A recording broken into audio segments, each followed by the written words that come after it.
Hey guys, Dark Barbarian here, and today we're making a new Town Hall 12 hybrid base that I'm sure you'd love. This base was sent to me by Mirko Botlander on my email. He's a subscriber of this channel. He sent me a TH11 version of this base, but I recently uploaded a TH11 base, so I thought let's convert this base to a TH12 base since that's what was in my upload schedule. So I worked my way around this TH11 base and turned it into TH12. Tried it against multiple popular TH12 attack strategies and it worked just as well as it did for TH11. So really thankful to Mirko for sharing this base. This base is indeed awesome for so many reasons that I'll mention later in the video. So, don't forget to watch the base analysis, wherein I'll break down the base so you could see why I'm placing certain buildings where they have been. I'll see you guys after the speed build.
Let's do the base analysis. The first thing you'll notice is that the town hall in the center is well protected because it carries loot and is worth 1 star, and placing town hall in the center is one of the important guidelines to consider while making a hybrid base. Since the clan castle is in the center of the base, it is exceptionally hard for the opponent to lure troops away from it.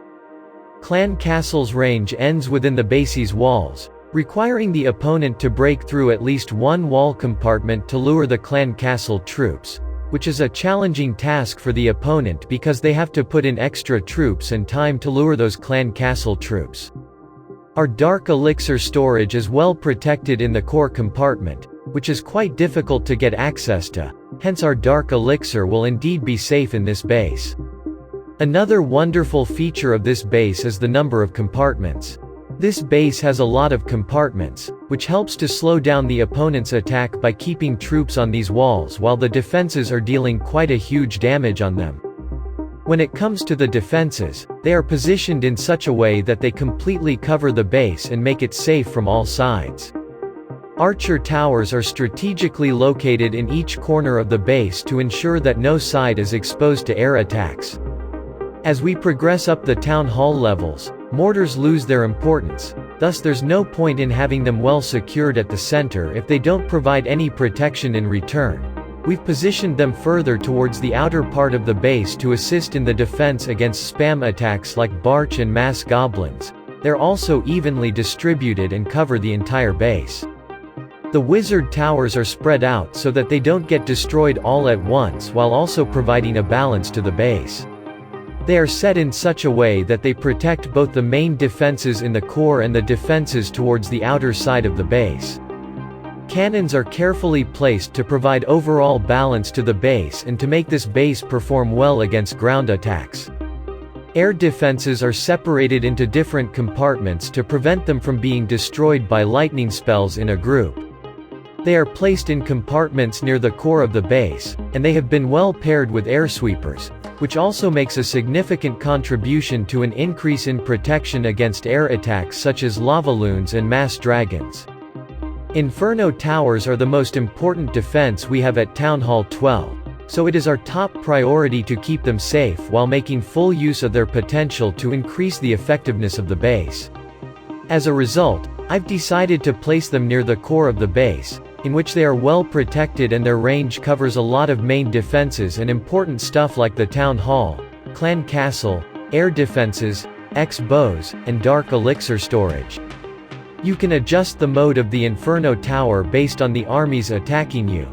Multiple modes are recommended for low hit point and high troop count armies like miners, bulwers, and witches, but a single mode is recommended for stronger armies with high hit point and low troop counts like golems, electro-dragons, and pekkas. For this particular base design, I've set 2 of them on single mode and 1 on multiple mode, as I was getting attacked by both types of armies, but for the sake of electro-dragons I put 2 infernos on single mode as they perform better against electro-dragons as compared to multi-mode. The X-bows are spread out in such a way that they cover almost the entire base. They are set on both ground and air, as I was being attacked by both ground and air troops. Setting it on ground only for increased range wasn't really worth it in this case. Coming to heroes placements, I've placed the king and the queen near the core, so they can't easily be lured out of the base and killed.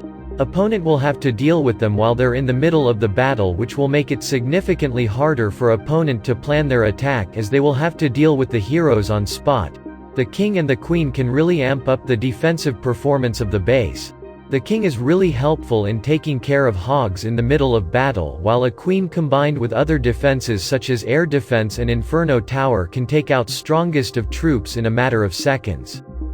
Grand Warden can't be lured out as it acts like a defense, so it is placed here to help out the other defenses. Now coming to storages, they are uniformly placed in different compartments. This is done to avoid the mistake that most rookie base designers make, that they put all the storages in the center and defenses in the outer compartments. As a result, once the attacker has breached the compartment of defenses, they have access to all of the loot.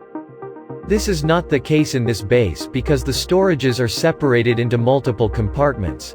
The attacker must take the entire base to collect all the loot. Also, putting the same type of storage on the same side of the base isn't the best way to protect your loot. For example, if we put both gold storages on this side of the base, the attacker can take almost all of your gold just by eliminating this portion of the base. As a result, in order to avoid what I just mentioned, we place them alternatively, just like this base. Now, when it comes to traps placement, I've observed many attacks on this base and realized some spots where most opponents are likely to drop their troops, as well as pathings where troops are most likely to walk through, and I've placed these traps in those places. Spring traps and giant bombs are strategically placed in different compartments depending on the pathing of defense attacking troops like hogs and giants, making this base more resistant to ground attacks. The seeking air mines are placed near the air defenses to assist the air defenses in taking out the electro dragons.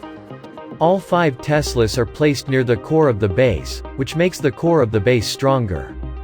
Now coming to the outer buildings, if you are quite active and play regularly, you can spread them out more to make the funnel trickier, as you won't have to worry about people stealing your loot from outer collectors, as you'll be collecting loot from them regularly. But if you are not that active, you can do it the way I made it, as you won't have to worry about people stealing your loot, as they'll be in the range of defenses. Just make sure you don't put the same type of collectors all together, otherwise, the opponent will take all your loot in the collectors very easily. That's it for the base analysis. I've left a copy link for this base in the description and the first pinned comment, so that you guys can easily copy this base. I'll see you guys in the next one.